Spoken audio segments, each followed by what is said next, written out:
বিসমিল্লাহির রহমানির রহিম। আসসালামু আলাইকুম। দেখেন, এর আগেও আমি বাংলাদেশের একটা বিষয় নিয়ে আমেরিকা বৈশা কথা বলছিলাম। এটা হলো হা ভোট না ভোট। ডক্টর ইউনূস সাহেব বক্তৃতা দিলেন, উনিও ইনডাইরেক্টলি বললেন যে হাতে ভোট দাও। কেন ভাই? আপনার কথা আমরা শুনতে যাব। আমাদেরকে বুঝান যে ভোট দিলে আমাদের কী লাভ হইব। একজন আলেম, খুব বড় আলেম, উনি বললেন যে ভোটে ভোট দেওয়া মানে আমরা কাফের। আমি তো দেখলাম উনি ঠিক কথা বলছেন। উনি বলছেন ওইখান থেকে আপনি বিসমিল্লাহির রহমানির রহিম উঠাই দিয়েছেন। তো যদি আপনি বিসমিল্লাহির রহমানির রহিম উঠাই দিয়ে থাকেন, আপনি তো একটা নির্লজ্জ লোক ডক্টর ইউনূস সাহেব। আপনি ভুলে গেছেন বোধহয় আমারে। আমার বাসায়, আমার বাপের বাসায় আপনি ভাড়া ছিলেন এক সময়। এই সমস্ত বাটপারি বন্ধ করেন, এটা ঠিক না। আপনার উচিত এই এবং না ভোট পুরা ক্লারিফিকেশন করে সমস্ত কিছু বুঝায় মানুষকে বলা, কিন্তু আপনি কিন্তু এটা করতেছেন না। আপনি 6 মাসের মধ্যে ওই দেশের ক্ষমতা ছেড়ে দিবেন। 6 মাসে তো ক্ষমতা আপনি ছাড়লেন না, থাকলেন প্রায় 1.5-2 বছর। কি উন্নয়নটা করছেন আপনি, ওইটা একটু বলে যান আমাদেরকে। এখন আপনি ধান্দা করতেছেন 12 তারিখে যেন ইলেকশনটা না হয়।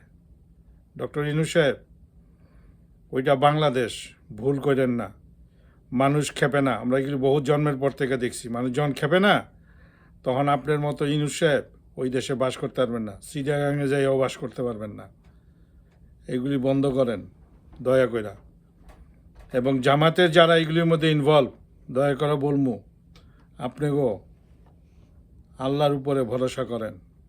আপনারা আল্লাহরে ছাইরা নাইমা গেছেন নিজেকে উপরে, নিজেরাই সব করার চেষ্টা করতেছেন। এটা কিন্তু ঠিক না।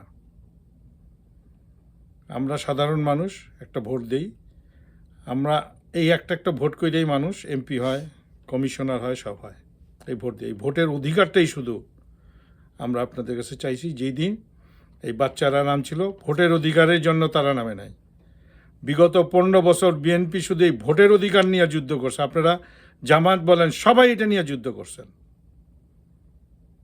আর আজকে আপনারা এই ইলেকশন শুরু করে, আপনারাই এটার ইঞ্জিনিয়ারিং শুরু করে দিয়েছেন। বলেন, তাহলে রাষ্ট্রটা যাবে কই, দেশটা যাবে কই? 5 বছর যাবে, নির্বাচন আসবে, কেয়ারটেকারে ছেড়ে দিব। তারেক রহমান যদি ভালো করে দেশ চালাবেন, না ভালো করলে ভোট দিব না আমরা। আপনারা ভোট দিয়েন না। ও যদি ভালো করে, ওর যোগ্যতা থাকে, ওরে ভোট দিবেন। ওরে ঠেকানোর জন্য যা যা করা দরকার সব করতেছেন। একবার এক এক রকম ল্যাঙ্গুয়েজ ইউজ করে কথা কইতেছেন। ভাই, নিজের চরকায় তেল দেন। আমার কথাটা যদি ভালো লাগে, 2-1জনদের শুনান। আমি আবারও অনুরোধ করবো ডক্টর ইউনূস, আপনি না ভোট কেন, আমি ভোটটা দিমু, এটা আমি আমেরিকা বসে এখন পর্যন্ত বুঝি নাই। কি সংস্কার করছেন বিগত এই 1.5-2 বছর যে আপনি দেশ চালাইলেন, এই দেশ চালায় আপনি কি সংস্কার, কি উপকার করছেন আমাদের? নির্বাচনের সময় আমি যখন ভোট দিতে যাবো, একটা ভুয়া ভোট দিবে, তার কি 10 বছরের জেল হবে? ভুয়া ভোট দিতে মানুষ যাবে কেন?